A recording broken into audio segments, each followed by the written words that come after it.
Hi మిత్రమా, ఎంతో tasty అయిన దొండకాయ ఫ్రై అయితే నేను చేస్తూ ఉన్నాను. దానికోసం పాన్ పెట్టి పాన్లో ఆయిల్ వేసి ఆయిల్ వేడెక్కినాక సాసులు ఆవాలు యాడ్ చేస్తున్నాను. ఇంకా ఏమన్నా పప్పులు యాడ్ చేసుకోవాలంటే మీరు యాడ్ చేసుకోండి, నేనైతే యాడ్ చేసుకోవట్లేదు.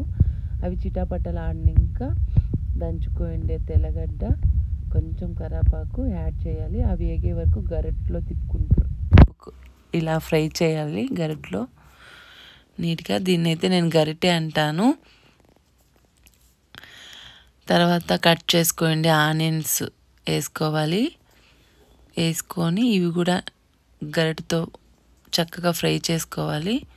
అవి మొగ్గే వరకు ఇలా అంటుంటే అవి మగ్గిపోతాయి. మగ్గిపోయిన తర్వాత కారం, పసుపు, ఉప్పు తగినంత వేసుకోవాలి. వేసుకొని ఇవి కూడా అంతే బాగా గరిటెతో కలిపేసుకోవాలి. తర్వాత కట్ చేసుకోండి దొండకాయ ముక్కలు దీంట్లోకి వేయాలన్నమాట. ఫస్ట్నే మనం కారం, ఉప్పు, పసుపు, తెల్లగడ్డ అన్నీ వేసింటాం కాబట్టి బాగా పట్టే వరకు ఇవి కూడా వేయించుకోవాలి గరిటెతో. ఏమంటే ఇవి ఆయిల్తో మొగ్గవు, ఎంత మొగ్గిచ్చినా కూడా ఇవి ఉడుకువు అన్నమాట ఆయిల్తో.